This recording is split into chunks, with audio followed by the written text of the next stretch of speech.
Assalamualaikum warahmatullahi wabarakatuh. Dulur Indah, sehat semuanya ya. Itu yang terpenting. Kita ketemu lagi di podcast yang sangat kece. Nah, kali ini kita akan ngobrol-ngobrol terkait masalah olahan makanan, kemasan, kemudian juga masalah air minum dalam kemasan, kalibrasi dan lain-lain nih. Ini ada Pak Erik. Ya, Pak Erik, kita panggilnya Om Erik ya. Ya. Nah, Om Erik, beliau adalah kepala UPTD IPOK. Nah, kemudian di sebelah kiri saya itu ada Pak Nalendra Wicaksono. Nah, dipanggilnya Kang Nale biasanya. Beliau suaranya suara emas ya. Ya, emasnya nggak tahu berapa karat. Ya. Beliau adalah kepala UPTD AMDK, air minum dalam kemasan. Aquaman ini ya, Aquaman-nya Indah gini. Yeah. Oke, baik nih, sebelum lebih lanjut ke Om Eik nih, makin menarik nih obrolan nih. Kang Nale nih, saya jadi Terinspirasi. Iya, terinspirasi juga nih. Kalau misalkan kan kita beli minuman nih, kayak ini kan labelnya di ini ya, karena khawatir iklan ini. Betul. Juga. Ini kalau kita beli minuman ya, ini kan AMDK ya. Betul. Nah, apa yang paling penting diperhatikan sebenarnya di dalam kemasan minuman ini untuk memastikan bahwa oh saya aman nih kalau minum minuman ini gitu kan, Betul. brand yang ini gitu kan, karena kan AMDK itu bukan hanya air seperti ini saja kan, bukan hanya air mineral saja gitu kan. Nah, ada juga air yang berwarna, yang berasa dan lain-lain lah gitu ya. Nah, yang paling sering dikonsumsi masyarakat kan ini nih, air mineral. Kira-kira apa yang harus diperhatikan paling penting ya, paling mendasar bahwa oke, saya beli ini dan aman bagi saya gitu kan. Oke. Terima kasih Pak Leni. Oke, saya sampaikan. Saya izin batuk ya. Oke. Jadi gini, bahwa pertama kali kita melihat produk jaminan mutu dari produk pertama, karena ini adalah salah satu bagian dari SNI wajib. Oke. SNI wajib ya. Jadi SNI wajib itu ada dia terakreditasi dan surveinya kepada katakanlah perusahaan manufakturnya, katakanlah dia sudah rutin. Yang kita nyatakan pertama adalah ada label SNI. Ya. Jadi si perusahaan itu ada label SNI. SNI nomor berapa? Nah itu ya terakredit di dalam LS Pro-nya. Jadi LS Pro-nya ya katakan memberikan itu ada SPPT SNI. Surat mengenai pendaftaran tanda SNI sudah ada. Jadi ada. Kemudian kita bisa melihat karena kalau sepanjang kalau dia sudah SNI itu sudah dilakukan pengujian, Pak. Karena kita lakukan pengujian terhadap AMDK itu ada 3 klasternya. Satu parameter fisika, bau, warna, rasa, dan kekeruhan. Kita lihat, ya ini bersih kan? Kekeruhannya nggak ada, kita lihat baunya juga tidak ada. Kemudian warnanya juga putih. Dan rasanya memang tidak ada rasa, artinya bahwa rasanya tidak ada rasa warna manis, asin, tidak ada. Kemudian kita kedua ada kayak disuruh minum lagi. Kedua itu menyangkut dengan parameter kimia ya. Bahwa setiap air minum yang ada di dalam di dunia ini dia ada unsur-unsur logam ya.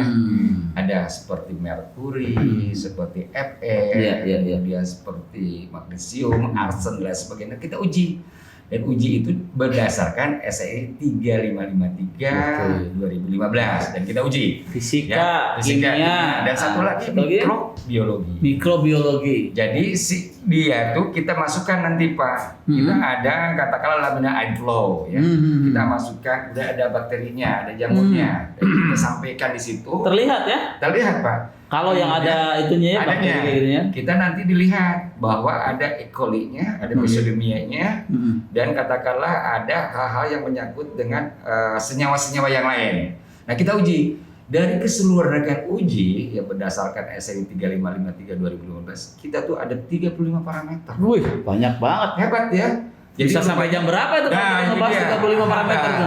Kita berdasarkan sistem manajemen mutu yang ada di kami, karena memang kami sudah terakreditasi, itu kurang lebih kita mempunyai waktu itu mulai dari 0 sampai 9 hari, Pak. 9 untuk Dari seluruh 9 hari. pengujian Ya, itu ya. pengujian itu.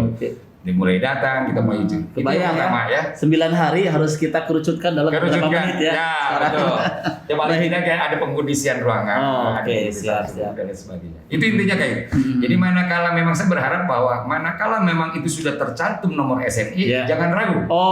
Itu sudah dijamin mutu barang tersebut bahwa legal untuk dikonsumsi. Jadi gitu ya. Jadi gampang sekali ya sebenarnya. Dia aja sudah ada SNI-nya, kemudian IDN-nya berapa gitu ya. Karena dia yang menerbitkan SNI-nya nanti. Betul, ekspornya sudah menerbitkan.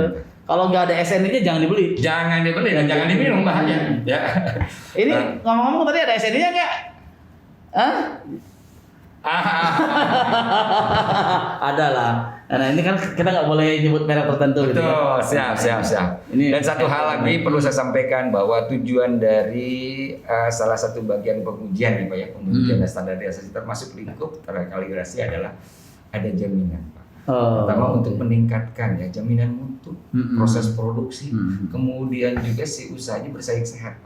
Boleh saja mangga. Kemudian juga ada untuk meningkatkan perlindungan konsumen. Gitu. Bukan hanya perlindungan, jadi konsumen yang mengkonsumsi itu harus dilindungi Pak, harus dilindungi. Kemudian juga pelaku usaha juga harus dilindungi, termasuk masyarakat, bahkan kepada negara yang tadi saya sampaikan bahwa aspek keselamatan, kesehatan, keamanan dan lingkungan hidup jelas. Kemudian yang tiga ada jaminan transaksi Pak.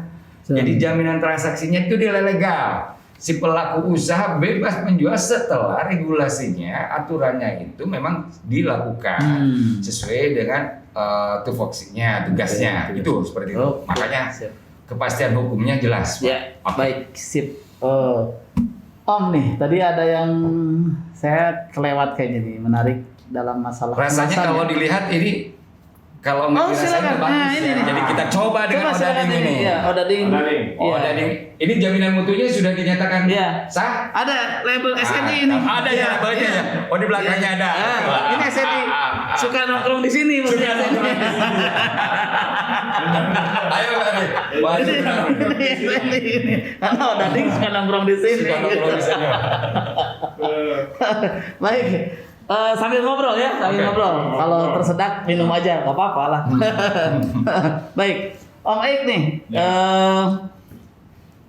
kan suka ada ini ya, kalau olahan-olahan makanan ringan dan lain itu kan kemasan itu penting sekali gitu ya. Kan tadi ada juga ya yang pelayanan kemasan, apalagi nanti mau launching rumah kemasan gitu ya, mau launching rumah kemasan. Dan pernah dengar juga ada mobil kemasan kalau nggak salah ya, pernah juga ada mobil kemasan. Nah sebenarnya seperti apa tuh program advice atau bantuan-bantuan buat masyarakat terkait masalah kemasan, konsultasi kah, desain dan lain-lain seperti apa gitu kan? Kalau untuk masalah kemasan ini memang salah satu yang sangat penting untuk pemasaran di bidang produk-produk terutama agro yang dikatakan tadi, produk-produk IKM ini. Nah untuk kemasannya ini kan berada di hulu atau di hilir ya. Kalau hulunya kan produknya. Jadi di hilirnya kemasannya yang sangat mempengaruhi nanti ketika ke proses pasar. Add value-nya ya. Nah mengenai ini kita mempunyai pelayanan yang gratis.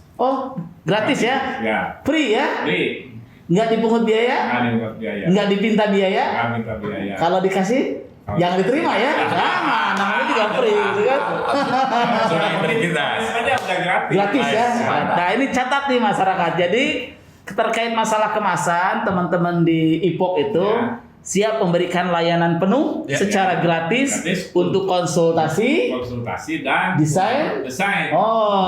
Ini kan desain susah. Kalau desain susah karena betul perlu sentuhan, perlu ide-ide tertentu. Jadi kalau biar walaupun IKM tapi mempunyai kualitas. Seperti kita punya contoh-contoh. Ada contoh-contoh ini ya. Kemasan ya. Barang kemasan. Ada contoh kemasan. Nah, ini. Oke. ada warung cetar misalkan. Warung Ini. cetar. Ya, kalau untuk buat makanannya ada di kantong saya. Ini kayaknya bagus nih. Nanti teman-teman odading bisa dikemas di sini Di nih. kantong saya. Ini buat kue nih. Odading cetar masukin Ya. ke sini ya. Warung cetar. Oke. Warung cetar. Nah, ini untuk Cewek strong dan ceria. Wes. Ini bagus sekali ini nih. untuk produk-produk yang dikatakan tadi semacam Oh. untuk jamur ya. Jamur tiram, oce. Ya, jamur, untuk misalkan keripik-keripik keripik kentang Ya, keripik singkong dan ya, atau sebagainya ya, apa ubi. itu. Ini hasil desain ini ya Bisa. teman-teman Ipok nih. Iya, ini hasil desain kita ini. Keren nih, keren. Iya. Nah, nanti mulai tanggal 16 Desember kita kalau sekarang kan begini yang menjadi permasalahan bagi IKN termasuk yang waktu untuk acara eksportir ya. Ya. Ada suatu IKN yang mau ekspor tetapi permasalahannya mau mencoba beberapa artikel kemasan desainnya itu tetapi terkendala di nyetaknya gitu. Kan ada minimal order. Minimal order oke. itu pasti banyak. 500 bahkan sampai 1000. Supaya ekonomis ya. Ya. Nah, kita coba untuk kedepannya itu bahwa di kita itu bisa melayani nyetaknya ini walaupun hanya satu. Oh. 1, 2, 3, 50, 100. Iya, iya. seperti itu. Mungkin kalau ke tempat lain kan ada minimal order Minimal supaya order. masuk harganya. Nah, kalau Tapi ke kalau swasta. nanti kalau Ya. Ipok menyediakan mesin cetak tersebut, Ya. maka satu pun akan Satu dilayani dilayani. karena itu komitmen ya. Komitmen supaya mereka itu kayak gitu mencoba dulu ke Wah pasar. ini luar biasa ini benar-benar Ini ke ini pasar dicoba dulu. solusi ya sebenarnya. Ya, Karena solusinya. mereka mungkin kalau mau bicara kemasan, aduh harus minimal sekian Nah, ratus, sekian ribu. Tapi kalau ternyata teman-teman Ipok kita mau coba 10 dulu, 20 dulu bisa Ya, dilayani gitu ya bisa untuk dilayani. kemasan luar biasa. Karena kita berpikir bahwa sebelum mereka ini kan belum tentu di pasarnya laku. Pak. Jadi Riset juga ya mereka gitu kan, kemasannya riset juga Coba gitu dulu kan. beberapa luar artikel. biasa. Trial and error ya. Kalau kita coba-coba ya ke pasaran ya. Iya. Marketnya Tidak seperti itu. tidak keluar banyak uang lebih dulu Ya, di awal ya, gitu ya, lebih ya. gede di awal gitu ya. Karena nanti kasihan bisa nyetak 1.500 ternyata tidak bener. jarang di lapangan. Ah. Sehingga jadi mungkin jadi jadi bahan pajangan di depan. Baik. Jadi sorting Nih. ke market ya dulu. Iya, ya. iya. Oke. Ini keren nih. Jadi desainnya gratis, konsultasi gratis, ya. Dan konsultasi yang lain juga gratis ya, Gratis. karena teman-teman ini juga banyak yang bisa dilayani lah oleh Karena Ipok, oleh kalau di MDK. kemasan itu kan intinya kemasan ini harus mewakili, harus berbicara lah. Berbicara ketika orang melihat kemasannya. Jadi mulai dari misalkan kalau ini ada ini, jadi harus lengkap. Misalkan PIRT-nya ada, halalnya ada, semua informasi ada. Oke. Jadi Sebagai jaminan ya, ya. buat Jadi buat masyarakat ya, buat konsumen. harus bisa berbicara apa yang diminta oleh konsumen. Jadi Betul. informasinya lengkap. Iya, masyarakat bisa mendapatkan informasi ya. Ya. Misalkan baik dikonsumsi sebelum kapan, Ya. posisinya apa saja, jadi bisa. Kalau bisa- dulu kan seperti IKN itu maaf ya, misalkan dari kadaluarsa itu nggak ada. Kalau sekarang kan mulai Iya. lengkap semua. Makan muntah Nah. tiba-tiba gitu kan Nah, ada kayak begitu. iya muntah massal gitu kan. Nanti kan coba produk IKN. Oh, betul. Jadi, nah. Baik. Om Eik nih layanan-layanan yang sebegitu banyaknya, satuan pelayanan juga sudah tersebar di mana-mana gitu kan. Boleh dong informasi masyarakat pengen tahu berapa sih biaya layanannya gitu. Jadi supaya wah ternyata murah atau Ya. ternyata wah mahal banget atau Ya. mungkin bisa disampaikan ya. Ya, kalau untuk tarif layanan kita telah mempunyai perda Oke. ya nomor 6 tahun 2018 mengenai restribusi Retribusi. untuk seluruh UPTD di lingkungan pemerintah Provinsi Jawa Oke. Barat. Nah, untuk UPTD kita karena di kita itu harus ada unsur pembinaannya Oke. sehingga tarifnya itu pasti akan lebih murah dari pihak yang di swasta atau di tempat lain. Akan lebih Contoh murah. aja, contoh. Misalkan di perkulitan saja. Kalau Ke bawah ya. ya di bawah aja. Soalnya gantengnya Om Ek terlalu lagi nih sama kemasan. Ini juga banget, bagus nih kemasannya nih. Ya. Oke. Kalau di perkulitan, misalkan untuk sudut kulit ya, supaya kulit lebih tipis lah. Oke. Itu kalau di swasta bisa sampai 4-5 ribu, di kita paling 2.000. 2.000 ya? Rupiah. Kayak masuk ke WC gitu. 2.000 per lembar, gitu kan. Lu masuk ke WC, kulit lu udah halus gitu. Jadi pasti lebih murah, karena harus ada unsur pembinaannya kepada IKM ini. Sebagai bukti begini, di masa pandemi kemarin, sekarang kemarin ya, kita itu masih bisa eksis untuk melayani IKM karena IKM yang justru bertahan di masa pandemi ini IKM atau perusahaan-perusahaan yang kecil yang mikro karena mereka ininya apa di pasarnya itu di lokal yang ketergantungannya memang di sekitar Jawa Barat atau misalkan di nasional sehingga bisa bertahan dan relatif bisa melakukan produksi karena adanya peran kita yang tarifnya tadi. Pokoknya di produksi ini semua industri kecil di produksinya yang kendala itu kan di proses produksi. Oke, siap. Pokoknya layanan ini sebagian besar gratis, kalaupun ada tarif itu murah banget ya. Udah bener-bener ditekan karena memang harus memperhatikan juga keekonomian di teman-teman IKM. Baik, kalau di Kang Nale nih, layanan-layanan tadi untuk pengujian air, untuk kalibrasi, kemudian juga yang lainnya. Mungkin masyarakat ingin tahu juga nih, terutama para pengusaha-pengusaha yang bergerak di air minum dalam kemasan dan kalibrasi, informasi harganya atau tarifnya seperti apa? Oke, terima kasih. Jadi hampir sama ya, karena memang kita mengikuti kepada Perda Nomor 6 2018 tentang restribusi daerah ya. Di situ salah satu bagian ada lampiran, ada beberapa lampiran yang menyangkut dengan restribusi. Ya.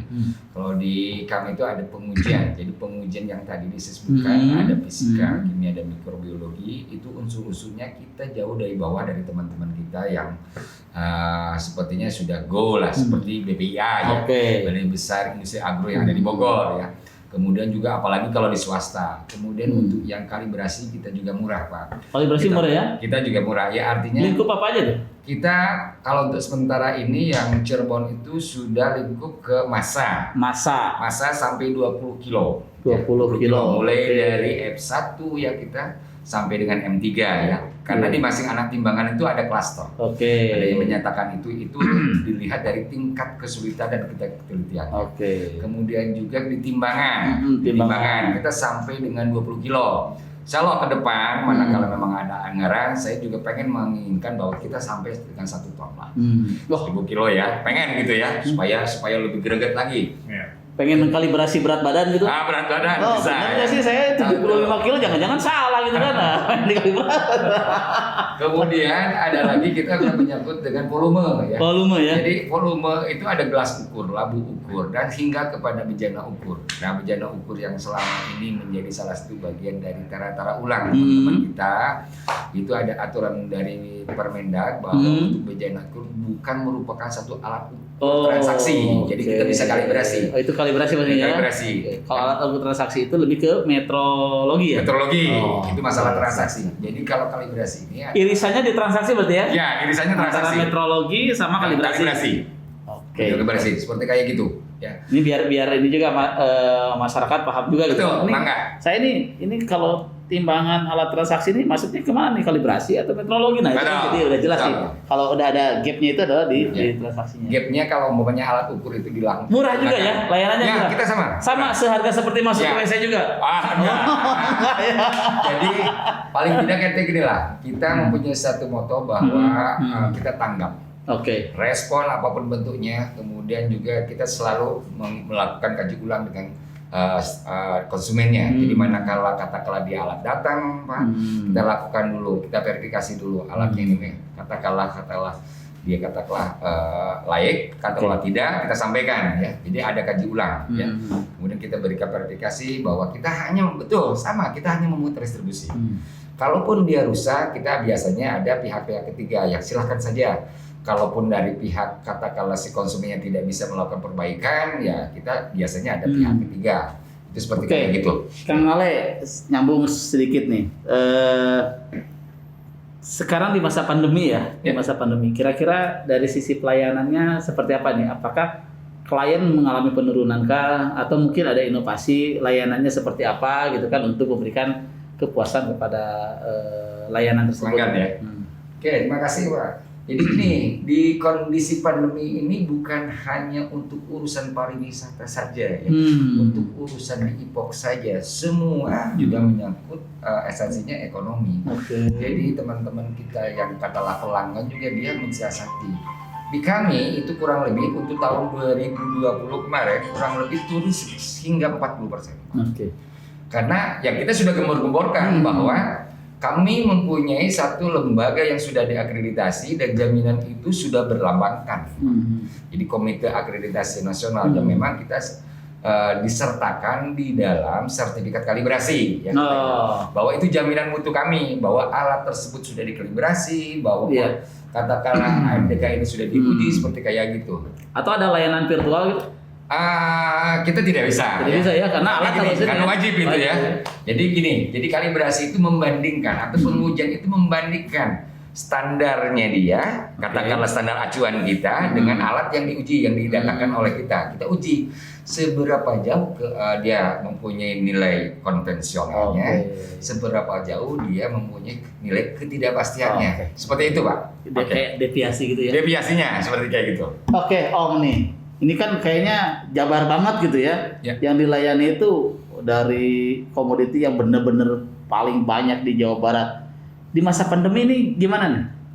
Ya, baik. Untuk produk-produk IKM minat kita yang dari mitra kita di setiap satuan pelayanan, di masa pandemi sesuai dengan yang dikatakan Pak Nale barusan, memang semua juga akan terkena. Iya, terkena ya. Imbas ya. Dilihat dari tren yang kita layani, bisa dilihat dari sana. Kalau tetapi akan lebih pasti bahwa IKM ini tergantung kepada tempatnya, karena setiap komoditas itu berbeda-beda karakter.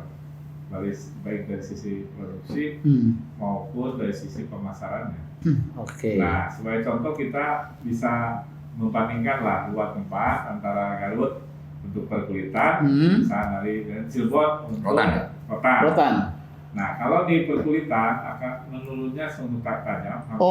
Kalau yang perkulitan sangat tajam. Lumayan drastis ya menurunnya? Ya, karena mereka itu kan hampir 50%, 98% lah. Pasarnya kan tergantung balok. Bukan karena si hewannya kena COVID bukan kan? Saya pikir hewannya kena COVID jadi dia nggak mau disembelih gitu. Jadi kulitnya nggak mau dipakai. Enggak. Tapi dia itu kan pasarnya tergantung kepada wisata.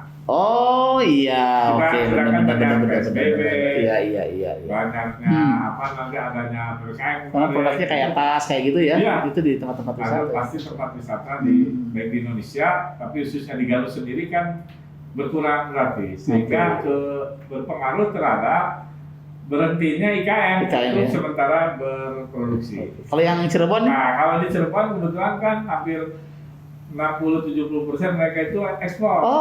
Ekspor ya? Ekspor. Yang berada yang kita layani baik fasilitas tempat maupun permesinan itu banyak yang ekspor. Itu satu komunitas itu? Ya. Kayak lingkungan industri kecil gitu? Enggak.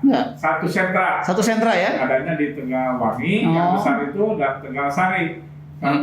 Satu sentra di Kabupaten Cirebon. Yang kalau nggak salah pernah dengar itu mau dijadikan desa devisa juga ya? Ya, desa devisa di daerah Tegalwangi. Karena memang sudah orientasinya udah ekspor gitu ya? Ekspor. Jadi mereka itu kalau melihat dari data layanan kita 7 sampai sekitar 70-80% masih eksis. Masih eksis ya? Wah, luar biasa Jadi ini. tergantung Betul, komoditasnya. tergantung komoditasnya ya. Wah, keren. Dan juga di kita kebetulan ada di masa pandemi ini, alhamdulillah ada suatu binaan kita di KMNG di Tasik yang sudah bisa online, sehingga bermitra dengan kita.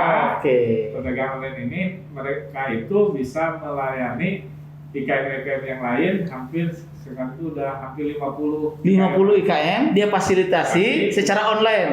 Perdagangan online. Transaksinya online ya? Ya. Wah, keren lah ya. Tasik Digital Natif. Tasik Digital? Natif. Luar biasa. Nah, itu mereka bisa melayani. Nah, bermitra dengan sudah kita. bisa diakses nggak? Bisa diakses nggak? Bisa, tempatnya di kita. Nggak diakses secara internet? Bisa. Tempatnya di kita. Karena memang itu binaan itu ya? Binaan kita. Di internet juga bisa diakses ya? Kalau misalkan saya butuh nih kerajinan yang dari Tasik, bisa gitu diakses ya? Tasik Digital Natif. Nah, Tasik Digital Natif. Ya. Oh, ini itu perlu diingat ya. Nah, saya juga rencananya mungkin nanti di layar bisa dimunculkan nanti ya untuk nanti kita akses ini. rencananya akan mengembangkan di tempat lain dan mereka dihubungkan dengan asosiasi-asosiasi kulit, di sepatu, di rotan, di replika ya di tempat-tempat lain coba sehingga di setiap subunit itu selain ada pelayanan untuk teknologi produksi juga ada pemasaran. Iya, betul. Gitu, harus importnya harus kuat nih. Iya, masarin dari hulu sampai hilir ada di Depok ada semuanya. Oke. Baik, ini obrolan yang sangat menarik nih. Hari ini spesial sekali. Banyak informasi yang bisa di-share kepada masyarakat, kepada dunia usaha juga. Ya. Podadingnya gimana? Alhamdulillah. Baik, mungkin nanti kita akan sambung lagi ya obrolan yang lebih menarik lagi yang ada di Ipok. Saya berharap mungkin nanti kita komunikasinya, kalau sekarang kan baru menyampaikan secara umum, nanti akan coba kita fokus misalkan menggali dari sisi perkulitannya, perawatannya satu-satu gitu kan. Jadi lebih masyarakat kalau yang main di bisnis kulit, wah ini kayaknya akan lebih berkembang, lebih terfasilitasi secara pasar dan produk ke Ipok nih. Betul. Juga sama nih AMDK juga kan banyak sekali yang bisa dilayani, terutama kan nanti ke depan mudah-mudahan untuk tadi LS Pro sama lab pengujiannya bisa juga mulai akreditasi, mulai melayani masyarakat, karena itu yang ditunggu-tunggu nih. Karena air minum dalam kemasan kan sekarang banyak sekali ya. Betul. Dengan merek-merek yang baru-baru gitu kan, yang baik hanya minuman air putih ataupun yang berwarna, kan banyak merek-merek yang baru. Dan itu juga harus menjadi binaannya teman-teman di AMDK ya. Oke, Dulur Indag. Ini menarik nih hari ini. Itu yang bisa kami sampaikan, informasi-informasi yang ada di teman-teman UPTD Ipok oleh Om Eik dan UPTD AMDK oleh Kang Nalendra. Mudah-mudahan informasi ini bermanfaat bagi Dulur Indag semuanya. Baik, ada satu dari kami. Boleh? Saya sampaikan bahwa saya menyampaikan kepada masyarakat terutama bahwa jangan sungkan-sungkan melakukan pengujian air minum dalam kemasan atau air minum ya. Nanti kita juga akan sounding ke teman-teman yang ada untuk pengisian air ulang. Kita mencoba ke arah sana supaya betul-betul dia purna jual, bukan hanya DPR saja paripurna, dia harus paripurna. Ya, kemudian untuk yang kalibrasi juga jangan sungkan-sungkan kita melakukan kalibrasi supaya ada continuous improvement, jadi perbaikan. Jadi alat tersebut terjaga akurasinya, kemudian terjaga katakanlah ketidakpastiannya. Terakhir saya sampaikan bahwa selain Jabar Juara, Jabar Standarisasi, dan Jabar Jaminan Mutu untuk Go Internasional itu luar biasa. Oke. Om Eik mungkin ada yang mau disampaikan? Dari kami kepada masyarakat Jawa Barat, persilakan ke Jalan Sampurna nomor 18 Bandung, terutama untuk masalah kemasan ke depan kita insya Allah tadi bisa melayani minimal order. Jadi di bawah minimal order walaupun satu kemasan, misalkan satu lembar ini seperti ini kita bisa layani ya langsung aja. Keren. Clear ya. Itu informasinya udah jelas banget, bermanfaat bagi masyarakat dan bagi Dulur Indag semuanya. Siap. Ya, kita akan ketemu lagi di podcast selanjutnya dalam tajuk Odading, obrol-obrol perdagangan dan industri bagi masyarakat dan dunia usaha. Selalu dengan pemateri dan host yang super kece yang tiada habis. Terima kasih, hatur nuhun. Wassalamualaikum warahmatullahi wabarakatuh. Jabar juara, Indah juara.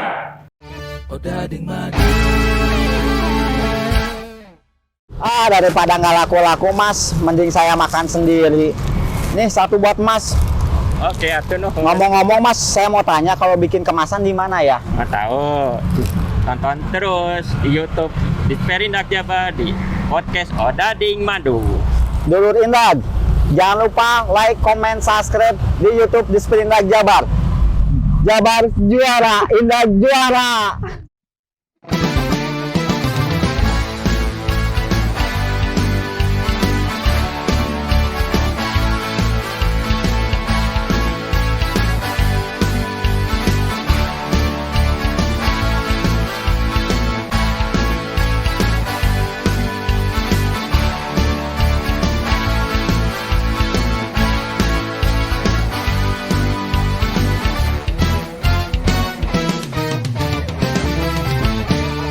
Odading Madu.